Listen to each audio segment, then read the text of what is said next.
After having experienced a spiritually fulfilling feast where we experienced wonderful fellowship with many brethren that we're only able to see once a year, we've returned to our homes basically to find out that the world is just as bad or worse than it was when we left for the feast. All news today seems to be negative, filled with lies, hostility, irrational tirades, and other such things. There seems to be a complete lack of any joy and peace anywhere in the world today. Discouragement abounds throughout the nations of humanity. In fact, even among many of God's people, there is discouragement due to trials and other situations. Yet, for those who've been invited to be the first among all of humanity to receive eternal life, then immediately attend the marriage supper where they will eat and drink in the very presence of God the Father and Jesus Christ, how is it possible for them to ever be discouraged? When we look at the big picture and what's ahead and what we've been called to, how is it possible? Well, the answer is obvious from the very meaning of the word discourage. It means to dishearten. That means to take the heart out of something. The heart is taken out, it's stripped away. Discouragement also means to dissuade from, to obstruct by opposition, or to hinder. That's discourage. The Apostle Paul reveals back here in 1 Thessalonians chapter 2 and in verse 18 that there is a being who is intentionally working against us to prevent us from reaching our goals, to discourage us, to take the heart out of us. Here in chapter 2, verse 18 of 1 Thessalonians, Paul writes, "Therefore, we wanted to come to you. We desired to come to visit. Even I, Paul, time and again, but Satan hindered us." Satan got in the way. Satan did what he could to discourage us from making that trip, from coming to you as we intended to do. The instigator of discouragement is our adversary, the devil, who is called, back in Ephesians chapter 2, the prince of the power of the air, the spirit who is now at work in those who are disobedient. But he's not only at work in them, he's also working at us. He is always there to attack us. An adversary is one who works against another. And our adversary is definitely hard at work against us by influencing our minds, by influencing our thoughts. Even though we intellectually know that, we're all aware of it. For years we've studied, we've looked into, we've heard sermons on, we've read the Scripture. We know that. We know that he's there. But we don't always recognize when or how he is working to take our heart out, to dishearten us, to discourage us. In order to defeat him, we must be able to recognize when he is present and the tactic, the particular tactic that he is using to dissuade or discourage us. God tells us back here in Ephesians chapter 6, verse 11, Ephesians chapter 6, verse 11, he tells us here the importance of recognizing those things, and he tells us to put on the whole armor of God, that you may be able to stand against the wiles, or as the Complete Jewish Bible has here, the deceptive tactics of the devil. So his tactics are deceptive. They're not always right up front, so it's not like a neon sign. This is what I'm doing. It's very deceitful. It's hidden as well as he can possibly hide it. In order for us to stand against the tactics of the devil, which are again directed at the thoughts of the mind of man, we must know what those tactics are. Therefore, I'd like for us today to review a few of those tactics so that we might better understand what is taking place when things don't go our way. And so we're able to stand in in a time of increasing discouragement. First tactic, the discourager, the devil, prevents us from recognizing or desiring God's will to be done in our lives. The discourager prevents us from recognizing or desiring God's will to be done in our lives. I think we're all very familiar with Matthew chapter 6, verses 9 and 10, which is the opening statement that Jesus gives us regarding the model prayer, where he tells us in this manner you are to pray.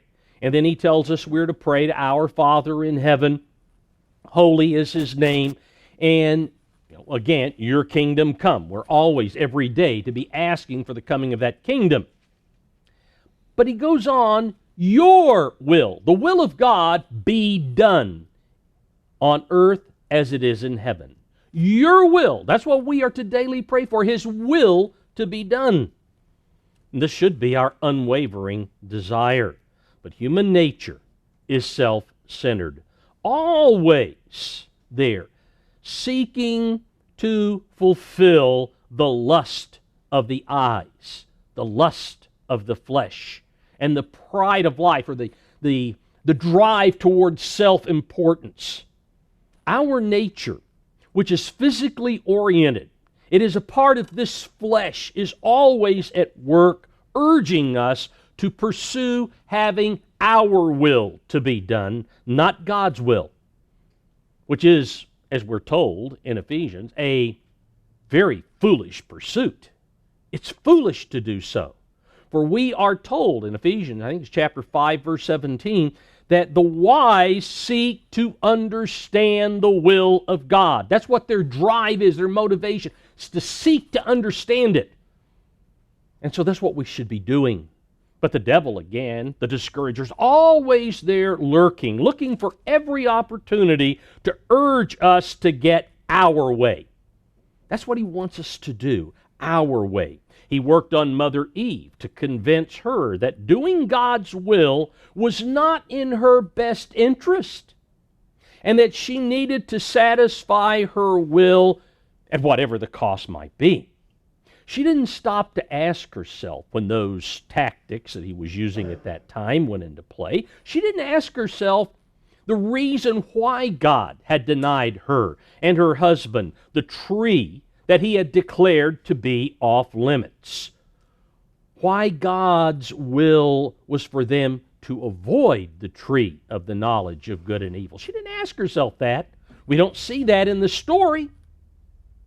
She just knew that after the serpent had explained things to her, she needed what that tree had to offer. Well, it was a beautiful tree to look at. It was desired to make you wise, and surely that fruit would taste wonderful.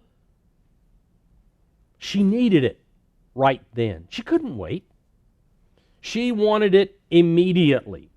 Rather than understanding that God had a very good reason for declaring the tree off limits, she became very impatient and said, no, you know what? I'm going to ignore what God told me his will was. His will's for me to avoid it, but I think I know better.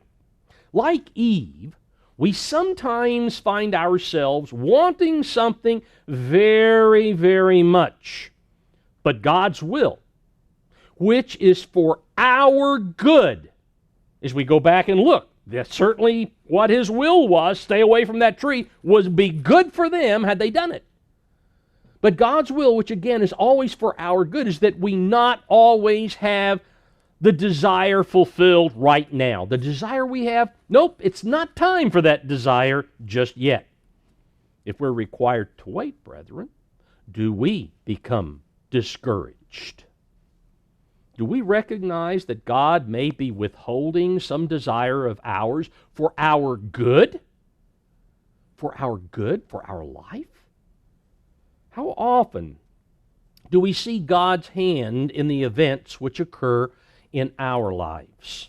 If we become discouraged when we don't have our wants immediately satisfied, we probably don't really recognize God's will being carried out in our lives. It means that the discourager, the devil, once again, has succeeded in the use of one of his tactics, which again prevents us from recognizing God's will. Back in Acts chapter 9, we have given here some very important information about the most zealous persecutor of the early New Testament church, a man by the name of Saul of Tarsus. We find here in this example in Acts chapter 9, we'll begin in verse 1, that Saul thought he knew what the will of God was. He really believed this is what God's will is. And so we read here in verse 1, then Saul, still breathing threats and murder against the disciples of the Lord. This is after being there at the time Stephen has been stoned to death. He still has this hatred for these followers of Jesus Christ. He went to the high priest and asked letters from him to the synagogues of Damascus, so that if he found any who were of the way, whether men or women, he might bring them bound to Jerusalem. As he journeyed, he came near Damascus, and suddenly a light shone around him from heaven. Then he fell to the ground and heard a voice saying to him, Saul, Saul, why are you persecuting me? And he said, Who are you, Lord? Then the Lord said, I am Jesus, whom you are persecuting. It is hard for you to kick against the goads. So he, Saul, trembling and astonished, said, Lord, what do you want me to do? Then the Lord said to him, Arise, go into the city, and you will be told what you must do. And we won't go any further. We know what he was told. But we find here that Saul discovered that what God wanted was entirely different than what he had imagined God's will to be. Once he understood fully what God's will was, then his zeal actually intensified as he pursued fulfilling the will of God for the remainder of his life. And now it was truly the will of God, not what he thought the will was. Let's note this in chapter 14. Acts chapter 14, verse 19. Then Jews from Antioch and Iconium came there, and having persuaded the multitudes, they stoned Paul and dragged him out of the city, supposing him to be dead. However, when the disciples gathered around him, he rose up, went into the city. The next day he departed with Barnabas to Derbe, and when they had preached the gospel to that city and made many disciples, they returned to Lystra, where he was stoned, Iconium, and Antioch, strengthening the souls of the disciples, exhorting them to continue in the faith, and saying, We must through many tribulations enter the kingdom of God. And certainly Paul knew what he was talking about. He'd just been stoned and left for dead. They probably couldn't even find a pulse. There was probably blood coming out of his eyes and his ears and his mouth because of being hit so many times with these stones. It wasn't he got hit by a couple of rocks. He was stoned and thought to be dead. So yes, through much tribulation, he understood that, but he was willing to go through this because of his zeal for doing the will of God. One of the best examples of someone who recognized God's will being carried out in his life was Joseph. Let's go back to Genesis chapter 37 and note some important points regarding Joseph and understanding the will of God. Through the experiences, the trials, the circumstances that he was exposed to in the course of his life. Here in Genesis 37, verse 1, Now Jacob dwelt in the land where his father was a stranger, his land of Canaan. This is the story, or this is the history of Jacob. Joseph, note how the history begins, with Joseph. Joseph being 17 years old. So it's documented the age at which all of his troubles really started. Now, we'll skip through the brothers and the dreams and go down to verse 23. So it came to pass, when Joseph had come to his brothers, that they stripped Joseph of his tunic, the tunic of many colors that was on him. Then they took him and cast him into a pit. And the pit was empty, there was no water in it, and they sat down to eat a meal. Then they lifted their eyes and looked, and there was a company of Ishmaelites coming from Gilead with their camels, bearing spices, balm, and myrrh, on their way to carry them down to Egypt. So Judah said to his brothers, "What profit is there if we kill our brother and conceal his blood? Come and let us sell him to the Ishmaelites, and let not our hand be upon him, for he is our brother and our flesh." And his brothers listened. Then Midianite traders passed by, so the brothers pulled Joseph up and lifted him out of the pit and sold him to the Ishmaelites for 20 shekels of silver, and they took Joseph to Egypt. Now, being sold into slavery by your own siblings had to be rather disheartening, rather discouraging. And this, of course, had to have had some kind of an impact on Joseph. Chapter 39, verse 1. Now Joseph had been taken down to Egypt, and Potiphar, an officer of Pharaoh, captain of the guard, an Egyptian, bought him from the Ishmaelites who had taken him down there. So we find that he was bought by someone who was of a totally different culture and a different language. Now, it's possible Joseph already knew Egyptian. That's certainly possible based upon the skills that he had. But maybe not. He had to deal with Ishmaelites. He had to deal with traders coming and going for his father, so he probably was versed in Egyptian, but maybe not.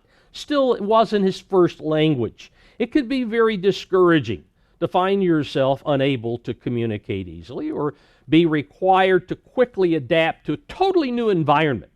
And that's what he was up against at the age of 17.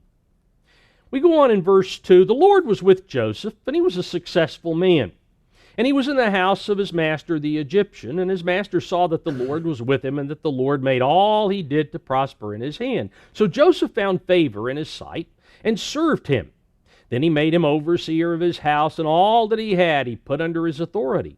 So it was, from the time that he had made him overseer of his house and all that he had, that the Lord blessed the Egyptian's house for Joseph's sake. And the blessing of the Lord was on all that he had in the house and in the field. Thus he left all that he had in Joseph's hand, and he did not know what he had except for the bread which he ate. Now Joseph was handsome in form and appearance, and it came to pass after these things that his master's wife cast longing eyes on Joseph. And she said, "Lie with me." But he refused and said to his master's wife, "Look, my master does not know what is with me in the house, and he has committed all that he has to my hand. There is no one greater in this house than I, nor has he kept back anything from me but you, because you are his wife. How then can I do this great wickedness and sin against God?"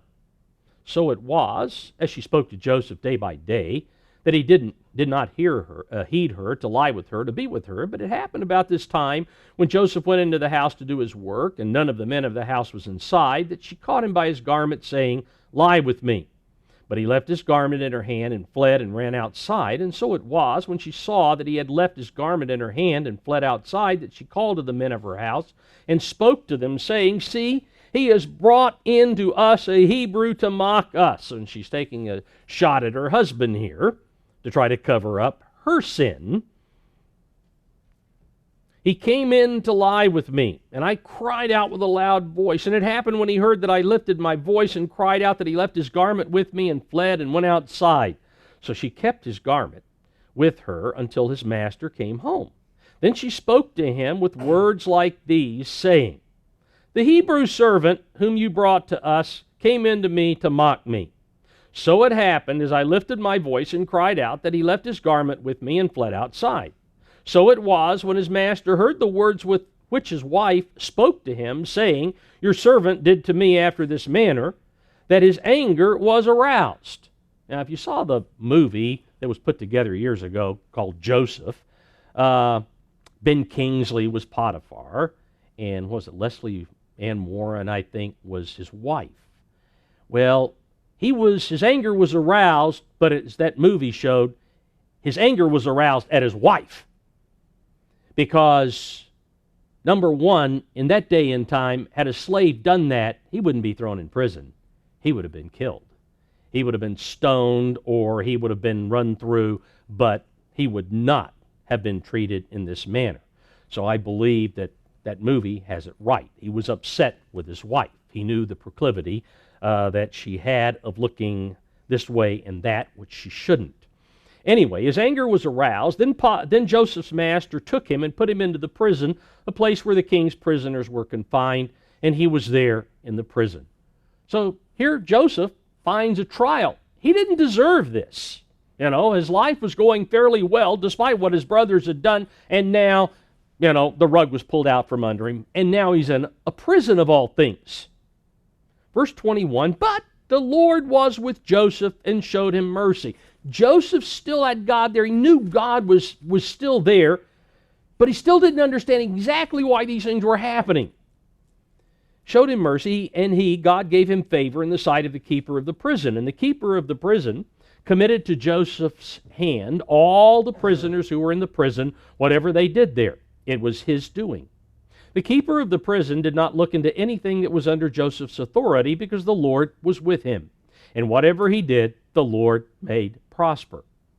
So his situation in some respects went from bad to worse, but still God was blessing him. But again, Joseph was asking the question, why did God allow these trials to continue? My brothers turned against me, betrayed me, sold me into slavery. Then this woman falsely accuses me, and now look where I am. I'm out of slavery. I'm in a worse condition. I'm a prisoner without any rights. Although, again, because the warden would rather have somebody else do the dirty work, it was assigned to Joseph. After interpreting, I won't go into all, but we know the story. After interpreting the dreams of the butler and the baker, Joseph pleaded for the butler to help him out. Let's note this in chapter 40, verse 14.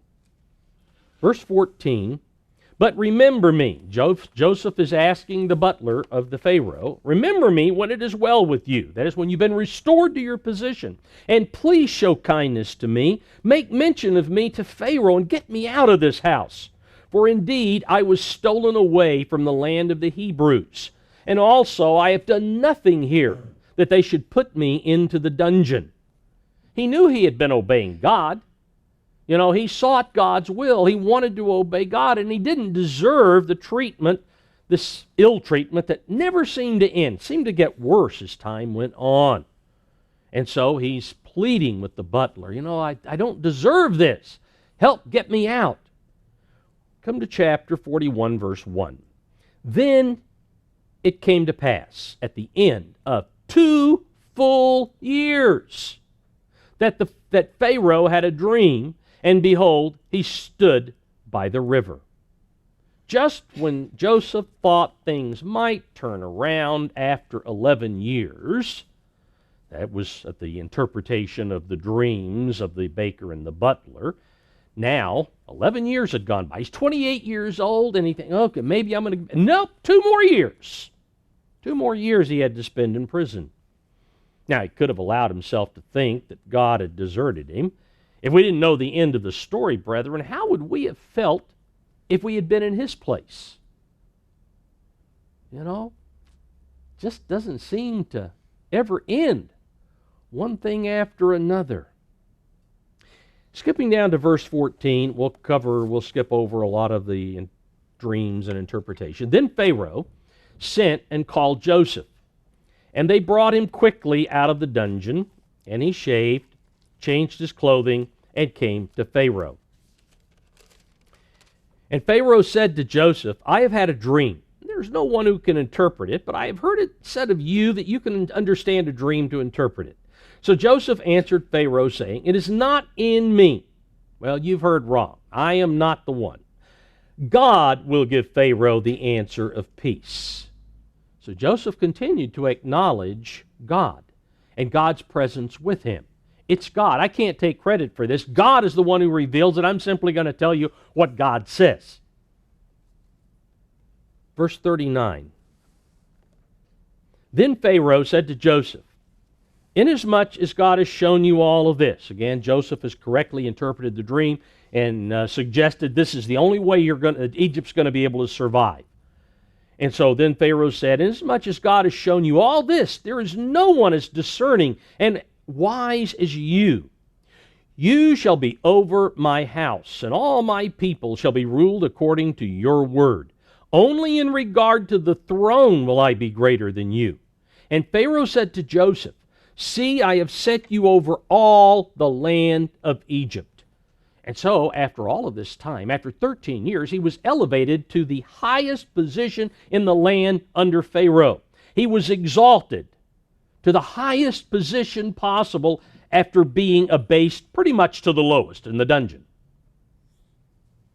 In verse 46, we're told here, Joseph was 30 years old when he stood before Pharaoh, king of Egypt. And Joseph went out from the presence of Pharaoh and went throughout all the land of Egypt. So Joseph was now 30 years old. 13 years of his life had been spent unjustly in slavery and in prison. At some point during those 13 years, and maybe it was at the very outset, but because Joseph asked the butler to, see what you can do to get me out, I don't necessarily think that he understood completely what was going on. He didn't understand what the end result would be, but he knew that things were going along. God was still blessing him as he went along. There were these blessings, but he didn't see exactly the end of what all was taking place. Yeah, he had those dreams back when he was 17, and those dreams certainly pointed to a time of exaltation, but I don't know that Joseph saw through and understood all of these things, that he was going to be placed as the primary leader over all of Egypt. The Pharaoh was in name only. Joseph was the actual administrator. But at some point, he came to see exactly why all of these things had happened, as we find here in chapter 45. Genesis 45, verse 4. And Joseph said to his brothers, please come near to me. So they came near. Then he said, I am Joseph, your brother, whom you sold into Egypt. But now, do not therefore be grieved or angry with yourselves because you sold me here, for God sent me before you to preserve life. Note, Joseph understood. He was there. What they did was critical in putting him in this position. God sent me before you. For these 2 years the famine has been in the land. He's 32 years old at this point in time. 15 years have elapsed since he was sent into prison. No, more than that. 7. Okay, we're now 39 years old. Because 7 years of plenty have passed. We're 2 years into the famine. So 2 years in which there will be still 5 years, there will be neither plowing nor harvesting. And God sent me before you to preserve a posterity for you in the earth. Note, God sent me before you. What you did was critical, was essential, and it was by the hand of God that these things happened. It was God's will that you did what you did. To preserve a posterity for you in the earth, to save your lives by a great deliverance. So now it was not you who sent me here, but God. And He, God, has made me a father to Pharaoh, one that the Pharaoh looked up to for wisdom, for guidance, and Lord of all his house, and a ruler throughout all the land of Egypt. So Joseph was able to see God's will being worked out in his life. Question is, do we? Do we see God's hand in the events that happen to us? Or do we become discouraged when things seem to go awry and things aren't the way we think they should be? We're not always blessed with all the abundance and prosperity and things that we think, the prosperity gospel that some have, doesn't always happen to us. Do we see? Do we see God's hand? We must never lose sight of the need to recognize and desire God's will to be fulfilled in our lives. Don't let Satan's tactic, number one tactic take us out of the vision that we need for what God has in store for us. All right, a second tactic, the discourager, the devil, prevents us from realizing the reason we're having a trial or understanding the lesson that we should be learning from that trial. Again, the discourager prevents us from realizing the reason we're having a trial or from understanding the lesson that should be derived from that trial. We need to understand, let's go back to Hebrews chapter 5. We need to understand that sometimes God's will is for us to suffer certain problems so that we can learn some very valuable lessons that are absolutely necessary for the transformation of our minds. As we know from Romans chapter 12, these minds have to be remade, transformed from being physically oriented to spiritually oriented. Sometimes we need certain trials. And when those things come, should we be discouraged? Should we be disheartened? Part of God's will for Jesus Christ was to suffer.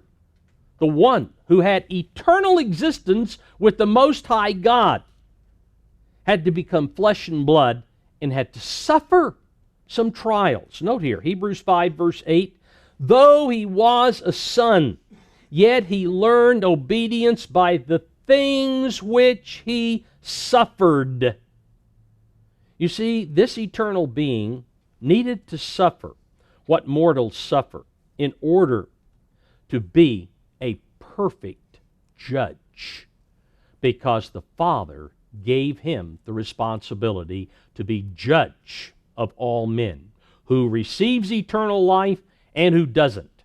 And to be a perfect judge, you need to have the experience. He had the experience in the flesh. He understood the pulls of the physical nature. And as the example that we have in Matthew 4 and Luke 4 show, when the devil came and tempted him, he worked on all three of the major aspects of human nature: the lust of the flesh, the lust of the eyes, the pride of life, the drive for self-importance. And he continued to keep those under wraps. He continued to keep them subdued so that he continued to do the will of God, the will of the Father. But he did have to suffer. Now, if Jesus suffered according to God's will, because that was God's will, it's clear what it says here, then we should be willing to suffer whatever God asks of us. Note here in chapter 12 of Hebrews.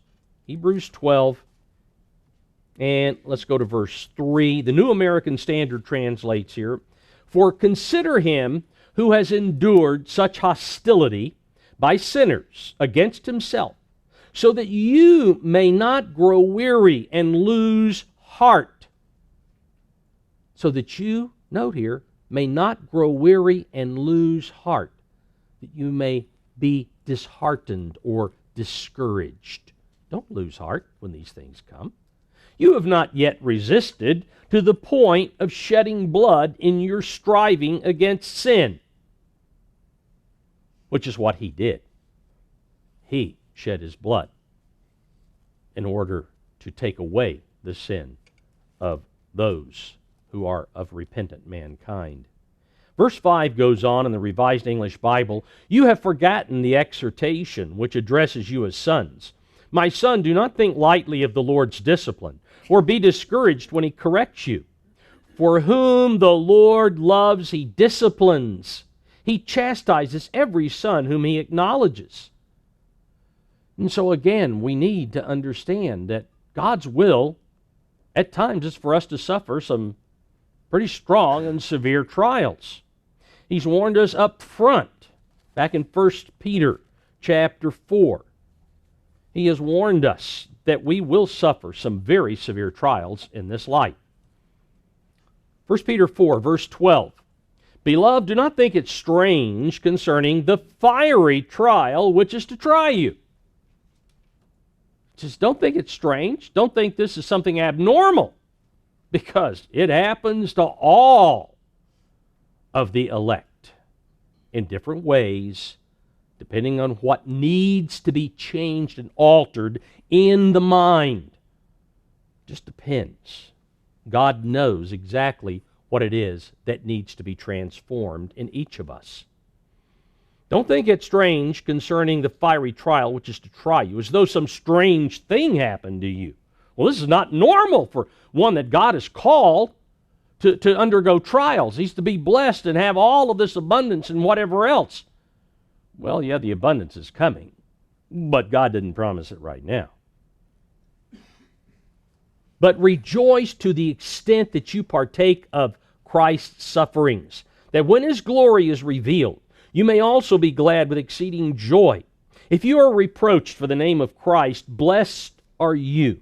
For the Spirit of glory and of God rests upon you. On their part, He is blasphemed. That is, the part of the world, those who attack you. But on your part, He is glorified, because you're doing exactly what He would do. But let none of you suffer as a murderer, a thief, an evildoer, or as a busybody in other people's matters. That is, don't sin. Yet if anyone suffers as a Christian, let him not be ashamed, but let him glorify God in this matter. For the time has come for judgment to begin at the house of God, and if it begins with us, what will be the end of those who do not obey the gospel of God? Now, if the righteous one is scarcely saved, where will the ungodly and the sinner appear? Or as the New International says here, what will become of the ungodly and the sinner? They have absolutely no hope unless God again extends them mercy and favor. Verse 19 continues in the New Revised Standard, therefore let those suffering, note, in accordance with God's will. That's what it says. We suffer in accordance with God's will, entrust themselves to a faithful Creator while continuing to do good. Just put yourself in the hands of God in that trial, is what the Apostle Peter is writing. Now, one of the best examples of someone who did not realize why he was suffering a severe trial was that of Job. Let's go back to Job chapter 1. Again, we're familiar with the way this story starts. Satan comes to the God of the Old Testament, which became Jesus Christ, and there's interaction there, and the God of the Old Testament says, well, you know what? Look at Job over here. He's an upright man, and so forth and so on. And so Satan, of course, okay, well, if you just take away the wall, you quit protecting him, giving him all these good things, he's going to curse you. So God says, okay, well, he's in your hands, just don't touch Job. Hands off Job, you can touch anything that he has.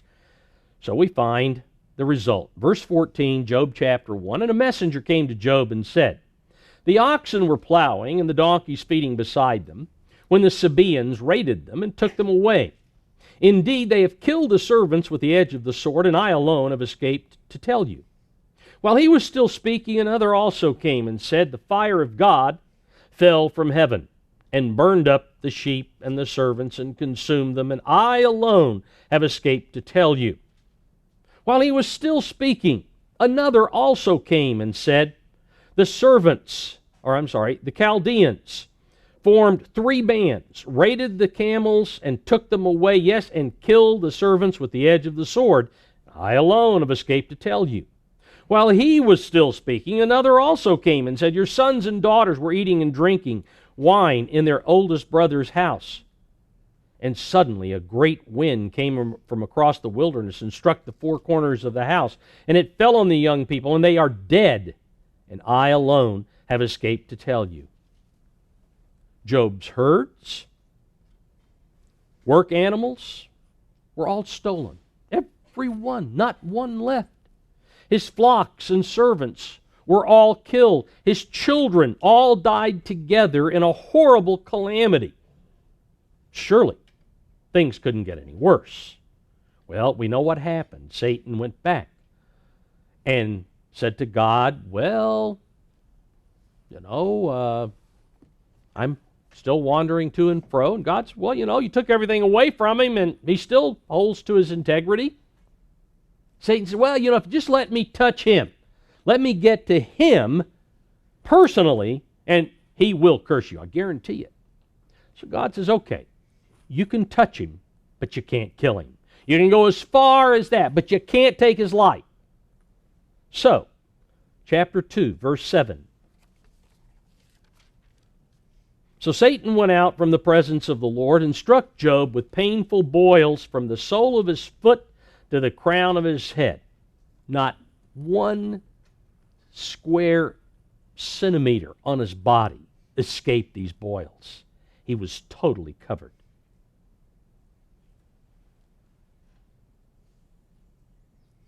It says, and he took for himself a potsherd with which to scrape himself while he sat in the midst of the ashes.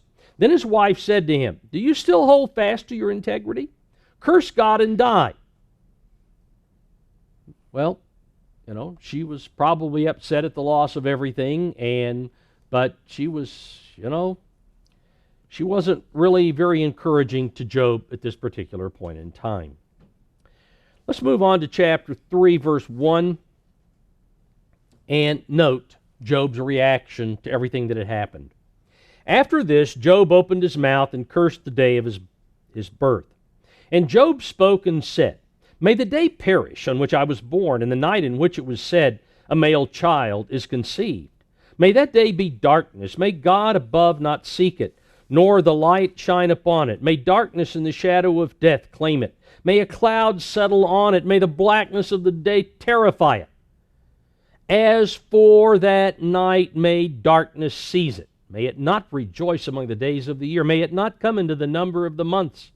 Oh, may that night be barren. May no joyful shout come into it. May those curse it who curse the day, those who are ready to arouse Leviathan.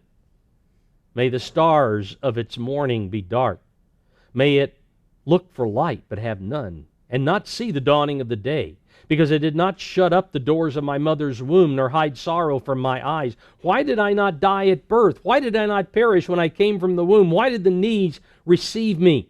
Or why the breast that I should nurse? But for now I would have lain still and been quiet. I would have been asleep. Then I would have been at rest with kings and counselors of the earth who built ruins for themselves, or with princes who had gold, who filled their houses with silver. Or why was I not hidden like a stillborn child, like infants who never saw light?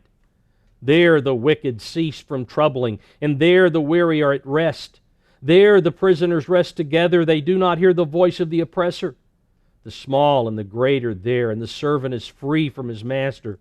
Why is light given to him who is in misery, and life to the bitter of soul who long for death, but it does not come, and search for it more than hidden treasures, who rejoice exceedingly and are glad when they can find the grave? Why is light given to a man whose way is hidden, and whom God has hedged in? For my sighing comes before I eat, and my groanings pour out like water. For the thing I greatly feared has come upon me, and what I dreaded has happened to me. I am not at ease, nor am I quiet. I have no rest, for trouble comes. Now, it's hard to find any ray of light in here. Here is a man totally disheartened. His heart's been ripped out. He is so discouraged he wishes he were dead. Not until God directly confronted Job did he finally comprehend the lesson that he, for eternal life, needed to learn for the trial, from that trial that God had allowed him to suffer. It was necessary. God used Satan as a servant in order to bring Job through what needed to happen. But Job finally saw it. Finally, he saw it, we know, in the final chapter. But we find in chapter 41, the discourager. And God says, who? Can you take Leviathan in your... Can you control him? He's the one that's going to get you. He is the discourager, and he had discouraged Job to this particular point in time. Now, unlike Job, David, let's go over to Psalm 38. David understood that he was personally responsible for some of the trials that he faced. Here in chapter 38, verse 1, we read a psalm of David to bring remembrance. O Lord, do not rebuke me in your wrath, nor chasten me in your hot displeasure. For your arrows pierce me deeply, and your hand presses me down.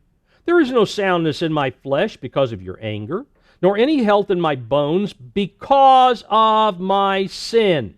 Notice, there's no health in my bones. He was undergoing some type of, apparently, a health trial, some physical trial at that particular time. Because of my sin. I see that's the reason. There's something in me that needs to be removed. And I'm going through this trial in order to find out what it is. Because it's got to be eradicated from my mind in order for me to receive the eternal life that you promise. For my iniquities have gone over my head. Like a heavy burden, they are too heavy for me. For I will declare my iniquity. I will be in anguish over my sin. He understood the importance of suffering trials. He understood it. It was for his good. It was for his eternal good that he had to go through these things. Here in Psalm 39, immediately following, verse 7. And now, Lord, what do I wait for? My hope is in you. Deliver me from all my transgressions. Do not make me the reproach of the foolish. I was mute. I did not open my mouth, because it was you who did it. Remove your plague from me. I am consumed by the blow of your hand. He realized that he was undergoing a trial by the hand of God. This was God's will that was taking place. When with rebukes you correct man for iniquity, you make his beauty melt away like a moth. Surely every man is vapor. Selah. He understood his temporary existence, and he understood that he needed to be corrected. David recognized that due to sins, God will at times step in to correct us by using trials as discipline, to correct us, to correct the thought patterns that may be heading us in the wrong direction. Back in Hebrews chapter 12 again, let's note, we touched on discipline earlier. Let's go back and pick it up. Chapter 12 of Hebrews, verse 6. I'll read from the New Living Translation. It says, "For the Lord disciplines those he loves, and he punishes each one he accepts as his child. As you endure this divine discipline, remember that God is treating you as his own children. Who ever heard of a child who was never disciplined by its father?" Note verse 11. I'll read from the Complete Jewish Bible. "Now, all discipline, while it is happening, does indeed seem painful." Not enjoyable. But for those who have been trained by it, it produces a peaceful fruit, which is righteousness. So, in order to attain the righteousness of Jesus Christ, means that we have to think like he thinks. And in order to think like he thinks, there are things that need to be rooted out of our minds. Things that are there that shouldn't be, and they need to be removed. And again, only through trials. Only when the heat's turned up is our attention directed toward it. That's just the way we human beings are. It takes pain to get our attention sometimes. And pain does get our attention. Again, we must never, brethren, lose sight of the need to look for the correction or the lesson that God is giving us through trials. Because Satan doesn't want us to see it. He doesn't want us to recognize what God is doing. He just wants us to get upset with God and curse God, like Job's wife said. Curse him and die. That's what Satan would love for us to do, rather than understand this is for our good. Now, a third tactic used by the discourager is he causes us to be impatient. He causes us to be impatient. Back in Luke chapter 18, Here in the first 8 verses, we have for us a parable that Jesus gave, parable of the unjust judge. Verse 1, then he, Jesus, spoke a parable to them. The purpose of the parable? That men always ought to pray and not lose heart. Note, not to have their heart taken out, not to become disheartened, not to become discouraged. And then he says, there was in a certain city a judge who did not fear God, nor regard man. Now there was a widow in that city, and she came to him, saying, get justice for me from my adversary. And he would not for a while. But afterward he said within himself, though I do not fear God, nor regard man, yet because this widow troubles me, I will avenge her, lest by her continual coming she weary me. So he made a decision, he made a judgment, he took action out of selfish reasons. Not because he was really concerned about the widow, but he just himself did not want to be bothered with her anymore, and so he took care of the problem. Then the Lord said, hear what the unjust judge said. And shall God not avenge his own elect, who cry out day and night to him? That is, they don't give up, they don't quit. They don't say, well, I've already asked, I'm going to give up. No, pray always. Don't give up. Don't get discouraged because you haven't gotten the answer yet. Who cry out day and night to him, though he bears long with them. That is, he doesn't respond immediately. He doesn't take action now. I tell you that he will, Jesus promises this, he will avenge them. And when he does, he will do it speedily. Nevertheless, when the Son of Man comes, will he really find faith on the earth? This kind of trust, this kind of belief. We should not become discouraged if God doesn't answer right away. That's what this parable is telling us. God determines the timing of his answer, which he promises to give based on his love of that person. That is, what is the best for the requester? The one who is requesting, what's best for him or her? For me to give them relief right now? No, not necessarily. He does what's best for the requester in order for that individual to receive eternal life. Because God sees things from a totally different perspective. He sees it from this person, going through this slight little blip in eternity. This little blip. That's all it is as far as eternity. It's a blip. And what he's going through. But he's looking at what this person is going to have out here for all eternity.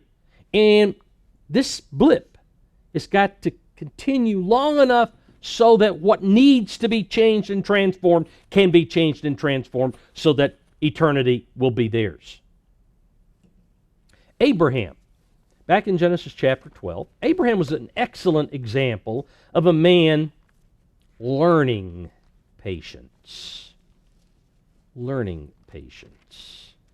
He wasn't completely perfect in patience to start with, and maybe never perfect in patience, but he certainly learned it. And we have that story here. Genesis chapter 12, verse 1. Now the Lord had said to Abram, get out of your country, from your family, and from your father's house to a land that I will show you. I will make you a great nation. I will bless you and make your name great, and you shall be a blessing. I will bless those who bless you, and I will curse him who curses you, and in you all the families of the earth shall be blessed. So Abram departed as the Lord had spoken to him, and Lot went with him. And Abram was 75 years old when he departed from Haran.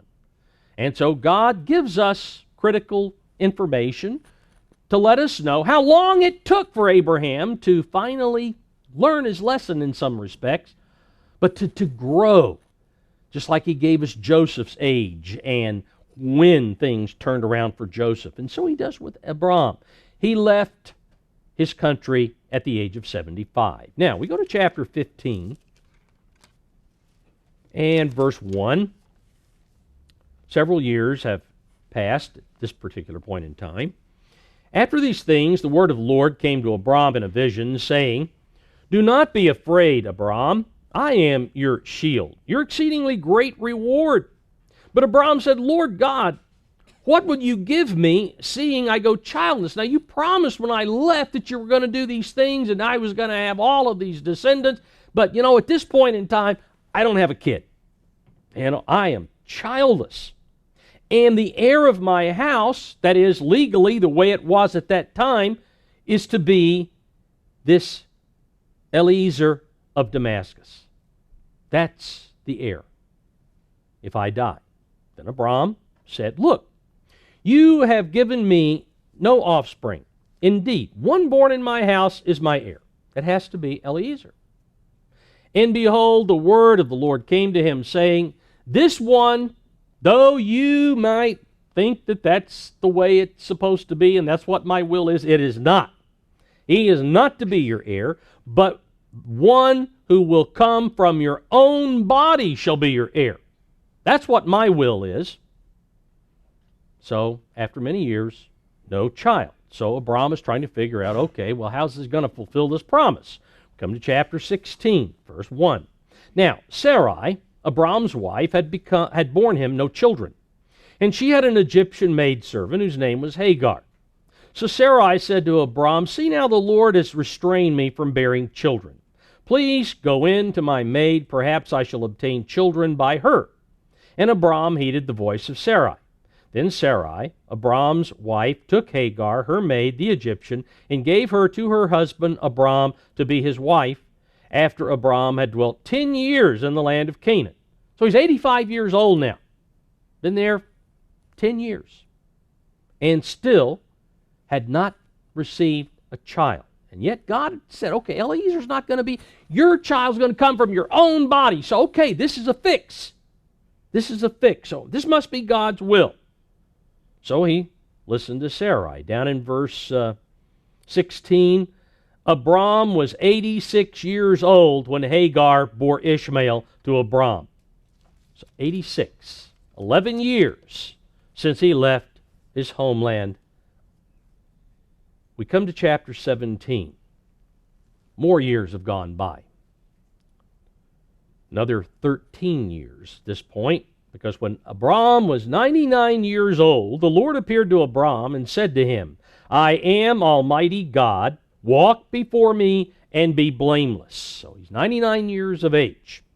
It's been 24 years since he left his homeland, since God made this promise. In verse 15 of chapter 17, then God said to Abraham, he's changed his name now, earlier in this chapter, "As for Sarai, your wife, you shall not call her name Sarai, but Sarah shall be her name. And I will bless her and also give you a son by her." I'm going to give you a son by her. Now, you got a 13-year-old over here named Ishmael. That's not the one. That was not my will to have him. That's what you guys reasoned out, you and Sarai. "Then I will bless her, and she shall be a mother of nations. Kings of people shall be from her." Then Abraham fell on his face and laughed and said in his heart, "Shall a child be born to a man who is 100 years old?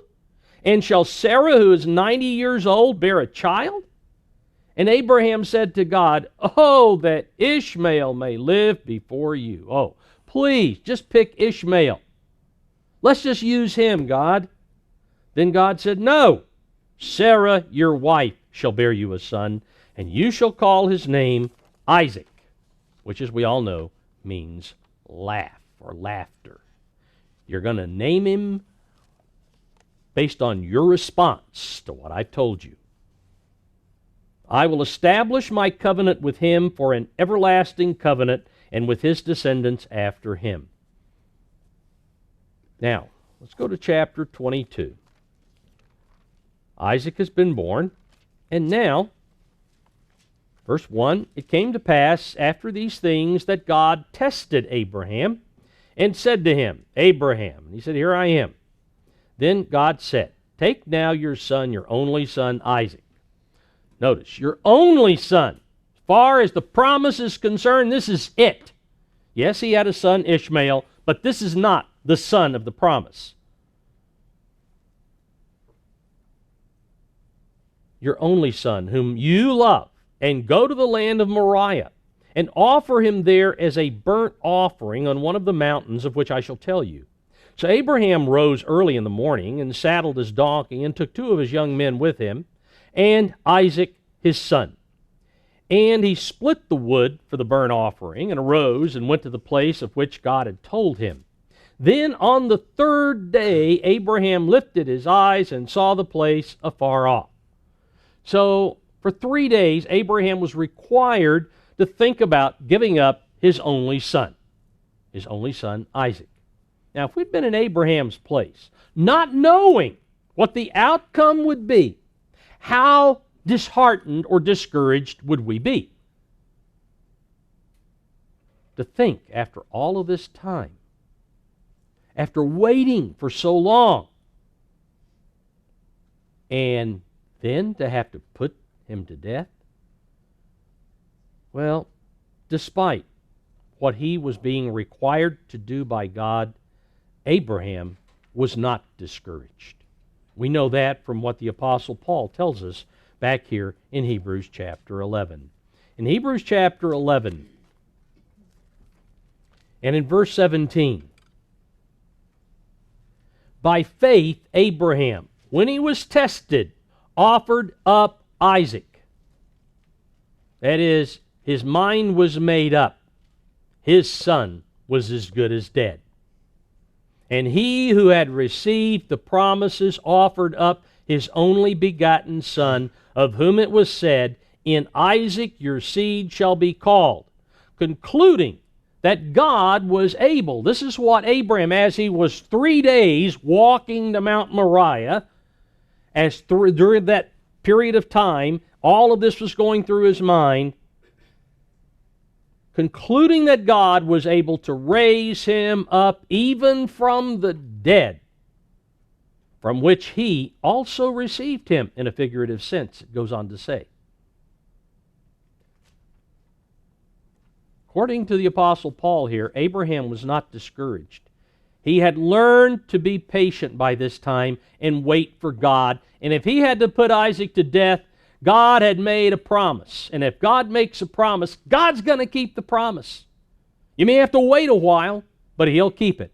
And if I have to put Isaac to death, which he, in his mind, he was willing to do it, God's going to have to immediately turn around and raise him back to life. He cannot stay dead, or God would be a liar, and God is faithful. God never lies. Abraham waited for God to do exactly what God had instructed Abraham to do. And he had told him, simply do what I tell you, which is my will. God's will is for us to do what he tells us to do. To read this book, to glean from this book, to use this book in applying it to our lives.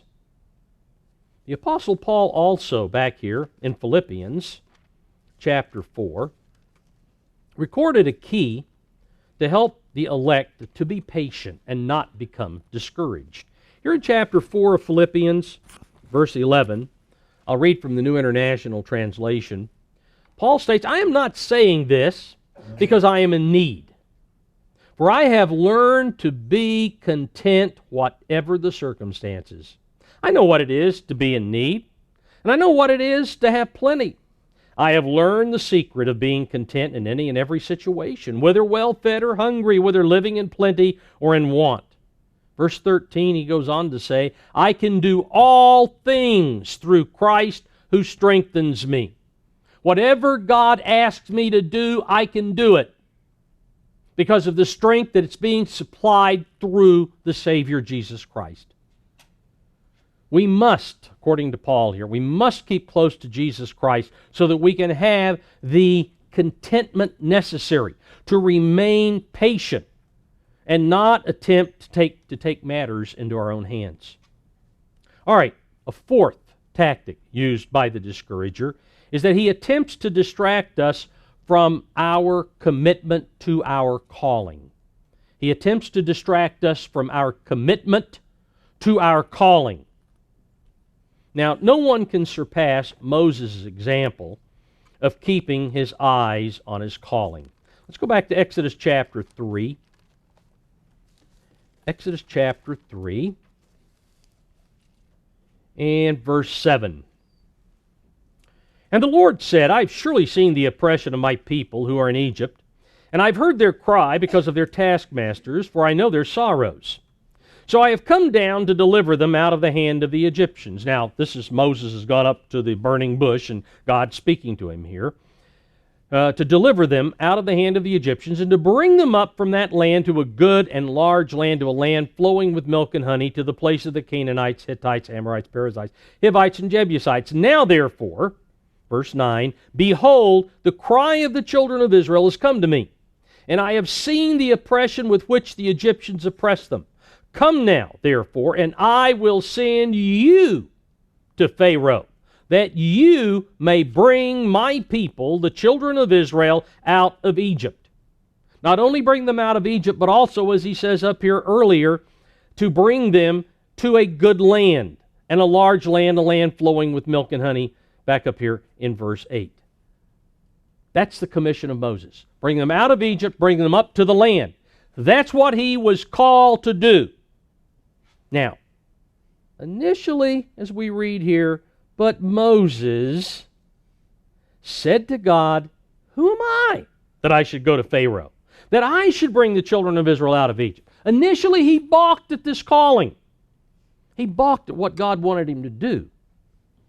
Down here in verse 19, God went on after dismissing his concerns, and he says, I'll read from the Complete Jewish Bible, verse 19, I know, Moses, I know that the king of Egypt, Pharaoh, will not let you leave unless he is forced to do so.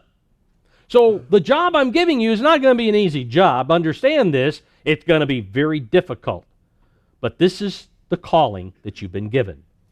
God never promised him that what he had been selected to do would be an easy job. In chapter 14, we'll skip over the plagues and we'll skip over coming out of Egypt after the 10th plague, and we'll come to verse 10, Exodus 14. Pharaoh and the army of Egypt in pursuit. Pharaoh drew near, the children of Israel lifted their eyes, verse 10, and behold, the Egyptians marched after them, so that they were very afraid, and the children of Israel cried out to the Lord. Then they said to Moses, because there were no graves in Egypt, have you taken us away to die in the wilderness? Why have you so dealt with us to bring us up out of Egypt? Is this not the word that we told you in Egypt, saying, let us alone that we may serve the Egyptians? For it would have been better for us to serve the Egyptians than that we should die in the wilderness. All right, so Moses doing his job, but he gets condemned for it.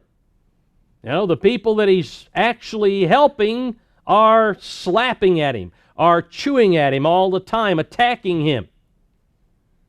Chapter 15. Verse 23. Now, when they came to Marah, they could not drink the waters of Marah, for they were bitter. Therefore the name of it was called Marah.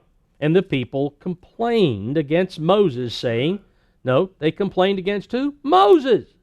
What shall we drink? And what was Moses' reaction to this? Well, it goes on in verse 20. He looked to God. So he cried out to the Lord, and the Lord showed him a tree. When he cast it into the waters were made sweet. There he, God, made a statute and an ordinance for them, and there he tested them. And so we find that as time went on and Moses was having to do various things, he had to always turn to God. Well, okay, you gave me a calling. I committed myself to it. Now I need you to show me what I need to do here. How do I resolve this problem, this crisis, this trial? In chapter 17, we'll skip over the manna, the chapter, and why the crying out there. We'll go directly to 17:1. Then all the congregation of the children of Israel set out on their journey from the wilderness of Sin, according to the commandment of the Lord, and camped in Rephidim. But there was no water for the people to drink. Therefore, the people contended with, yes, Moses, and said, Give us water that we may drink. And Moses said to them, Why do you contend with me? Why do you tempt the Lord? And the people thirsted there for water. And the people complained against Moses and said, Why is it that you have brought us up out of Egypt to kill us and our children and our livestock with thirst? What was Moses' reaction? He turned to God. Verse 4. So Moses cried out to the Lord, saying, What shall I do with this people? They're almost ready to stone me. So again, he turns to God. Chapter 32. Let's skip on over to Moses being 40 days up the mount to get the tablets of the Ten Commandments from God. Verse 1, Now when the people saw that Moses delayed coming down from the mountain, the people gathered together to Aaron and said to him, Come, make us gods that shall go before us. For as this Moses, the man who brought us up out of the land of Egypt, we do not know what's become of him.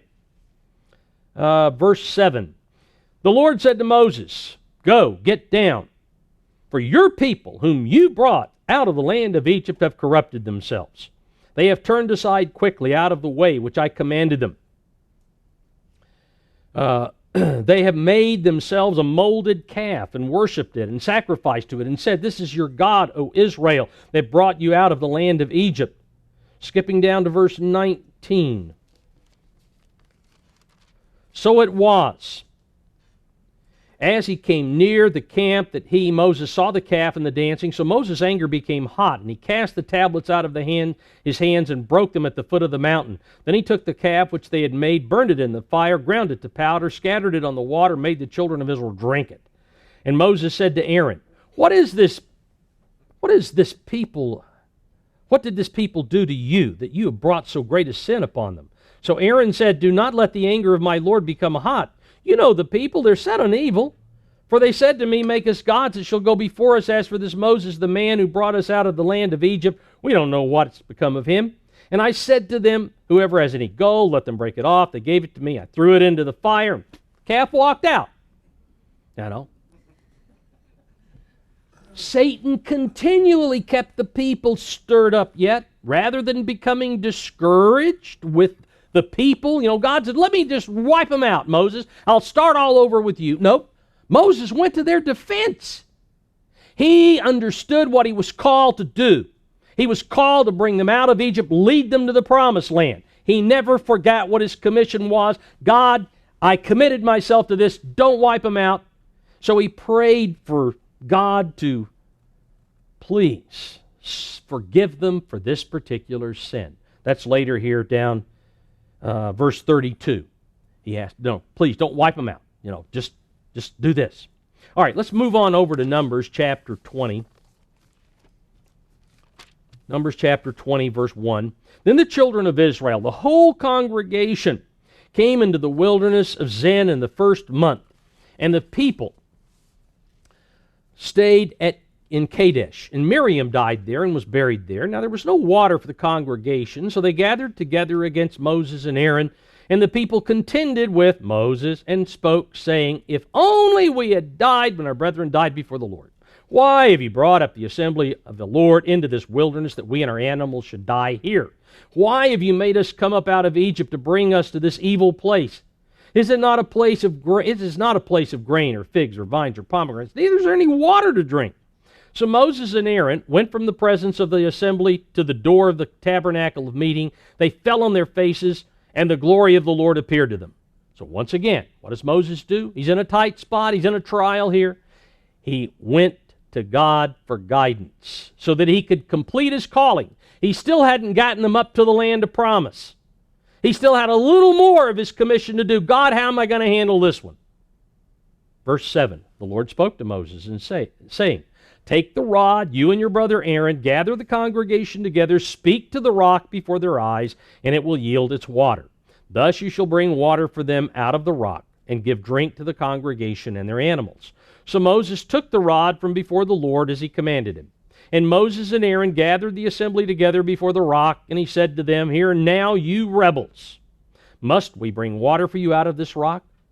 Then Moses lifted his hand and struck the rock twice with his rod, and the water came out abundantly, and the congregation and their animals drank. Then the Lord spoke to Moses and Aaron, because you did not believe me, to hallow me in the eyes of the children of Israel. You simply said, must we, Moses, I, and Aaron, my brother, bring you water out of the rock? Where was God in all of that? Wasn't there. You did not hallow me in the eyes of the children of Israel. Therefore you shall not bring this assembly into the land which I have given them. Moses was not allowed to enter the promised land.